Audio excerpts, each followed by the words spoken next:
ವಕ್ಫ್ versus ರೈತರು ನೋಡ್ತಾ ಇದ್ದೀವಿ ನಾವು. ವಕ್ಫ್ versus archaeological survey of India fight ನಡೀತಾ ಇದೆ ಬೀದರ್ನಲ್ಲಿ. ವಕ್ಫ್ ವರ್ಸಸ್ ರೈಲ್ವೆ ಇದೆ, ವಕ್ಫ್ ವರ್ಸಸ್ ASI ಇದೆ, ವಕ್ಫ್ ವರ್ಸಸ್ ಎವ್ರಿ ಇದೆ.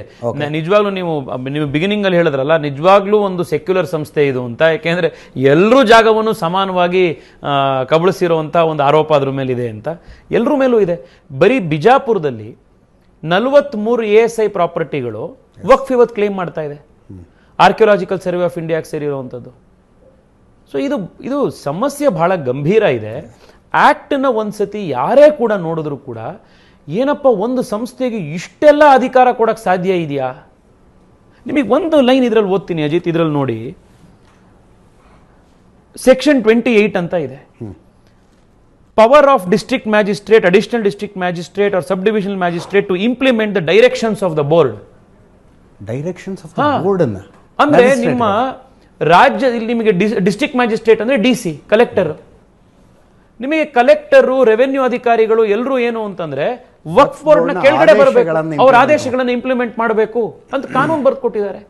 ಇದು ನೀವು ಎಲ್ಲಿ ಇದಕ್ಕೆ ಈಕ್ವಿವಲೆಂಟ್ ಆಗಿರುವಂತ ಇನ್ನೊಂದು ಪ್ರಾವಿಷನ್ ನೀವು ಎಲ್ಲಾದ್ರೂ ತೋರಿಸಿ.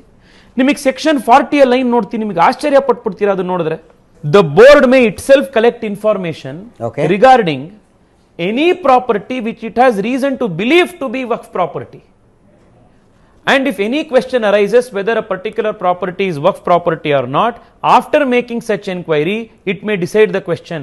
2, the decision of the board on the question shall be unless revoked or modified by the tribunal final. ಯಾವ ಸಂಸ್ಥೆಗಿದೆ ಈ ತರದ್ದು ಅಧಿಕಾರ? Any property it has reason to believe ಅಂದ್ರೆ ನಂಬುವುದಕ್ಕೆ ಕಾರಣಗಳಿದ್ದರೆ ಯಾವುದು? Any property. ಇನ್ನೊಂದು ಇದಕ್ಕೆ ಸಿಮಿಲರ್ ಆಗಿರುವಂತ ಒಂದು ಪ್ರಾವಿಷನ್ ತೋರಿಸಿ. ಇನ್ನು ನಾನು ಆಗ್ಲೇ ಹೇಳಿದೆ, ವಕ್ಫಿಗೂ ಮತ್ತೆ ಇನ್ನೊಂದಕ್ಕೂ ಯಾವ್ದಾದ್ರೂ ಒಂದು ತಕರಾರು ಬಂತು ಅಂತಂದ್ರೆ ಅವಾಗ ಏನ್ ಮಾಡಬೇಕು ಅಂತ ಇಲ್ಲಿ 108 ಅಲ್ಲಿ ಹಾಕ್ತಾರೆ.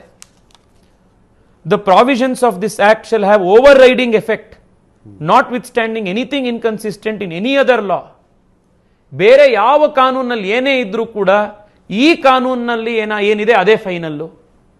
ಎಲ್ಲಿಗೆ ಹೋಗಬೇಕು? ಇನ್ನು ಸರ್ವೆ ಬಗ್ಗೆ ಹೇಳ್ತಾರೆ ಸೆಕ್ಷನ್ 5 ಅಲ್ಲಿ, revenue authority shell include the list of awqaf referred to in subsection 2 while updating land records. Take into consideration list of awqaf referred to above while deciding mutation in land records.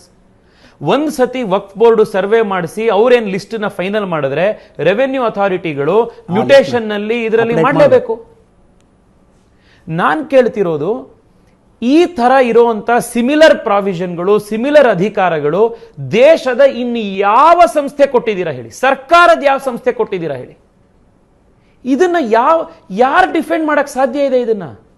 ಇದನ್ನೂ ನಾವು defend ಮಾಡ್ತೀವಿ, ಇದ್ರನ್ನೂ ಬಳಸ್ಕೊಂಡು ನಾವು ಜನಕ್ಕೆ ನಾವು ಸುಳ್ಳು ಹೇಳ್ಕೊಂಡು ಬರ್ತೀವಿ ಅಂತಂದ್ರೆ ಅದಕ್ಕಿಂತ ಥರ್ಡ್ ರೇಟ್ ಪಾಲಿಟಿಕ್ಸ್ ಜೀವನದಲ್ಲೇ ಮಾಡಕ್ಕಾಗಲ್ಲ ಅಜಿತ್.